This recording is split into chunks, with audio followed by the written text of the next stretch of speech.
Hello everyone and welcome to another collections showcase. Well, it never rains, but it prototypes.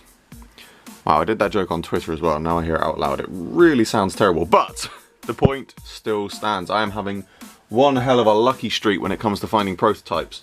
Those of you who watch my videos will previously know that I managed to get a 375 Cyberman and 375 10th Doctor, and I have been lucky enough to also find these. Now, one of these isn't real.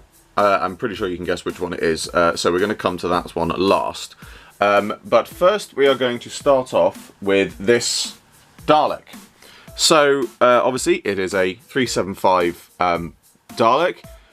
It still has its factory markings on there. It's also got one, I don't know how well you're going to see that on camera, it's got one on the dome, and one on the front of the midsection, and also one underneath.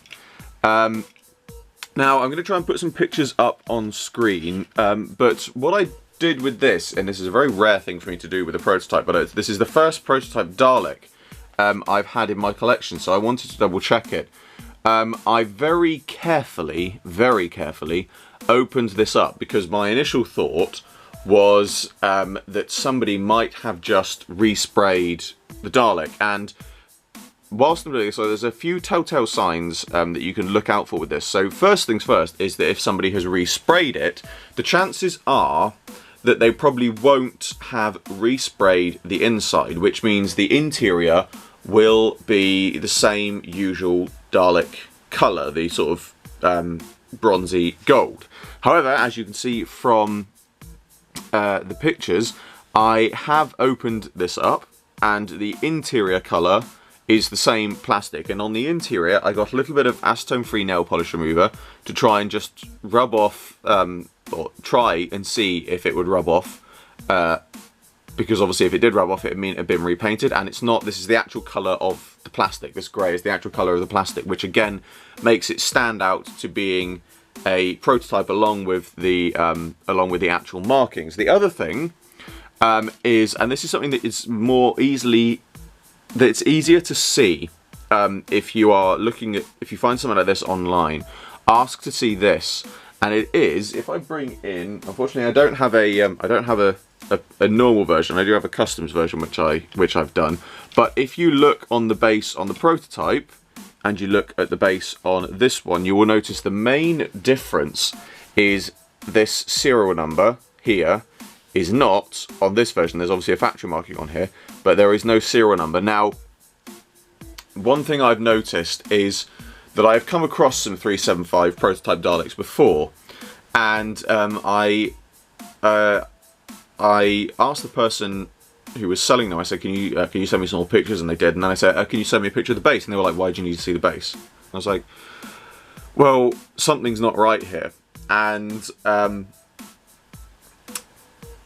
my thoughts were that there was still a serial number on the bottom of it, which kind of proved that it was a released figure that he had just customized. So that was one thing. As I said, this has got all the factory markings and everything on it, and obviously, as you can see as well, I'll try and get it a bit close to me. You can see that the plunger, gun, and eye stalk are all made from plain plastic, clear plastic as well. So it's interesting. What's interesting about this is the person that I bought it from is again somebody who I know and traded with. I actually got both the 375 prototypes through as well, so they're aware of these as well. Yeah, oh god, I just said his name. I have to bleep that out. Right, they are someone that knows their prototypes. And what they reckon from looking at this is probably a prototype version of either an early guard Dalek before they added the bigger gun, or more likely it is a saucer pilot Dalek, because what I noticed in Take Part and what he sort of confirmed was that on the saucer pilot Dalek, the dome is never resprayed. That's the base plastic, and when you take it apart, lots of the smaller parts, such as the covers for the screw pieces and this centerpiece, are actually all made from black plastic. And so the fact that these are made from black plastic suggests that is either an Emperor's Guard Dalek, or more likely the Saucer Pilot's Dalek. But it's certainly an interesting piece to have, and it's definitely an interesting piece for me to have, because it's the first prototype Dalek that I've got in my collection. Obviously, those of you who have seen my prototype shelf will have seen the clear Dalek, but that is obviously a custom version that I've made myself. But this is an actual official prototype Dalek, so it's really nice to have this in my collection. And again, I've seen a few 5-inch prototype Daleks where they've done the sort of colours, the different colours to make the mould up to test it. But I've seen very few 375 prototypes. Apparently there are a lot of them out there, so I'm told. This is which is news to me, I have to say, because I hadn't seen that many of them before. But apparently there's quite a few 375 prototypes floating around. Exact reasons behind this are unknown. Perhaps they're left over from now that they've stopped producing the 375 range, or that they were just extra molds that were left lying around that, as usual, made their way onto eBay and other places like that. But yes, so that is my first prototype, the 375 Dalek. Very nice. And so now we come on to this fellow, who obviously many of you will recognise as the Anthony Ainley Master from the Planet of Fire set. But now I don't actually have my Planet of Fire set. I should have kept it out. I've put it back into storage now to compare the two. But what this is an unreleased variant of the Anthony Ainley figure, which was intended to be a kind of mid-transformation chameleon disguise figure, I suppose you would call it. But again, what's interesting about this, and I didn't realise this myself, is there are several variants of the prototype floating around, similar to the holographic 9th Doctor figures. Now, the holographic 9th Doctor I've got has got the full sort of repaint, but there are other versions out there which are completely clear plastic, and there are also some other versions which have a kind of sort of silver finish to them, like this. And apparently, according to my friend, I don't want to say his name again, according to my friend, this figure is the same sort of thing. There are some which have just an overall silver sheen, but then there are these ones that have a more sort of glittery effect, similar to the episode where he sort of changes in a cloud of glitter. Now again, obviously something that somebody could do with this is just to spray it like this. But again, telltale sign for this, which I've looked for, is normally if somebody would spray something like this, they would just spray like that, which means areas such as underneath the arms here would not be sprayed up, as neither would the other side, and also areas like the bottom of the feet would also be unsprayed. But also as well is I've noticed his hands, I don't know, again I'm trying to get this on camera, but his hands specifically are also sprayed up, both outside, it is really hard to get them, unfortunately, this on camera, and the inside, which is again lends credence to this being one of the real prototypes. And again, my friend has assured me he's got 2 of these in his collection already. So he's, he said to me, I'm confident that this is a real one. I have no reason to doubt him. But it is a really nice piece to have, because again, it's something that is very different to the kind of things that we would see normally. Now, some people are probably wondering, and I'm going to address this very quickly now. A lot of people say, like, we should have an Ainley Master in his proper outfit, or why haven't they released any more Anthony Ainley figures and things like that. Basically, and I think probably the reason this never got released as well was because there was, this is the story as far as I'm aware, I should say, there were disagreements, for lack of a better word, between the BBC and the estate of Anthony Ainley over use of his likeness. they released the Planet of Fire set, and then I believe the disagreements began. And since then, I believe that the BBC and character options are not allowed to use the likeness of Anthony Ainley in either new figures or re-releases, which is why there has never been a Planet of Fire re-release, which is why this figure never got released, which is why we've never had a proper figure of Anthony Ainley. I sincerely hope this changes one day. Speaking personally myself, I don't know exactly what issues there were between the BBC and Anthony Ainley's estate, but if it were one of likeness, personally, I have to say I think that this figure, or the actual figure, I don't have one of the actual figures to hand. I've got my custom version, which has the normal head on it, which I will just quickly bring in. But personally, I think that they did a superb job of capturing Anthony Ainley's likeness. Obviously, it might not be a case that they didn't want to use... it wasn't a case of how well his likeness was captured or not. I'm sure there was another reason, but personally, I certainly hope that we get a Planet of Fire re-release or a new version.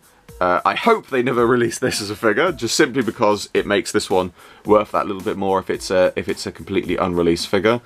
But it is a brilliant one to have as part of my collection. It's one I've been looking for quite a while, and so I'm very pleased to finally have it. So now we move on to this strange chappie. So I'm sure many of you, same as me, are going to be looking at that and thinking, oh, well, this is some kind of variant holographic 10th Doctor. And yes, it is, and I can prove that, but if I just bring a torch in and I can shine the light through, and you can see that he is indeed transparent. However, this has stumped both myself and a few, let's say, prototype experts, as well as my friend. He is a prototype expert after all. Well, I think he is. This has stumped quite a few people because nobody is entirely sure what this is. Bum bum bum. No, but seriously, this is either a genuine prototype that people haven't seen before, or it is an extremely well made custom version.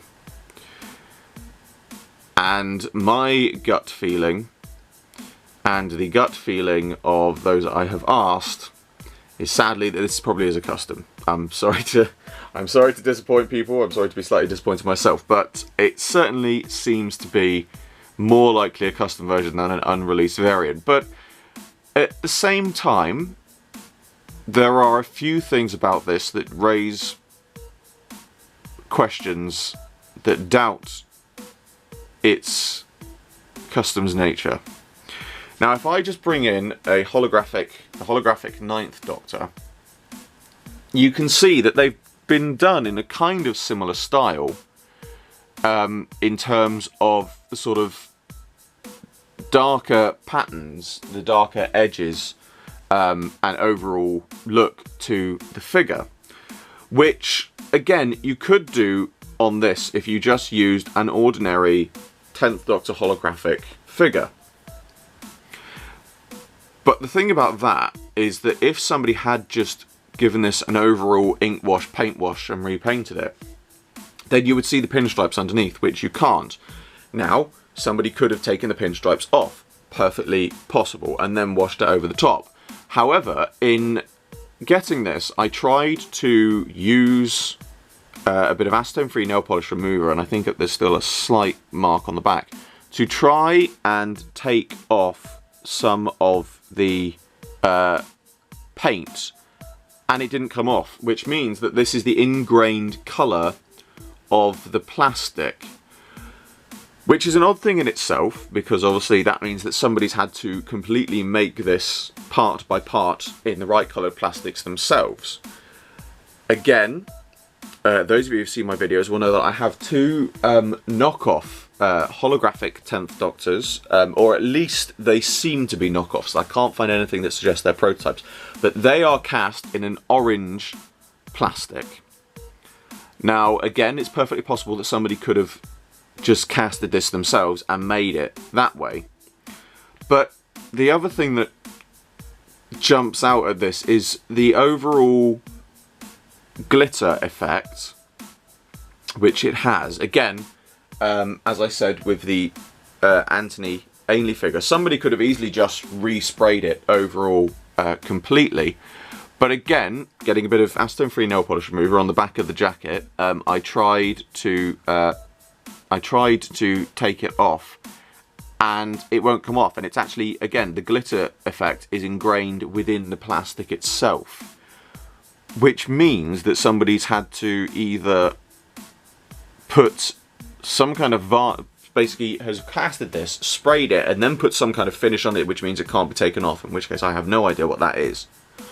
Or they have casted this in a glittery, in a clear plastic, clear brown plastic that's got some glitter in it, which is very strange. And so this is a difficult one to talk about, simply because there is very little information on this. And as I said, my gut feeling, and those I've asked, is certainly that this is sadly not a real prototype. But if it's not a real prototype, then this is one hell of a level of custom work that I have never seen before. And regardless of whether it's real or whether it's not, I am certainly pleased to have it as part of my collection, because it is something that really is so different and unique. I wish I had more information to give you, but I don't. If I ever do come across more information in future, while I'm talking, I'll bring in my pieces for my finishing shot. If I do find any more information in future, I will certainly keep you all updated. But as it stands at the moment, this 10th Doctor is something of a mystery, and it certainly seems that it's going to be a mystery for quite a while. But it's definitely one I wanted to show you on camera, even if it's not real, because, you know, here, that might not be real, but the other two certainly are 99.9% sure to be. So 2 out of 3 ain't bad. That brings to a close another collections showcase. As always, I hope you enjoyed this video. Like, favourite, subscribe, share, it really helps me out a lot, and be sure to check out the description below for a link to my Patreon. There is an exclusive webcomic and rewards for people who support it, and the funding generated by my Patreon helps me fund future videos. I salute you all, and I will see you with another video very soon.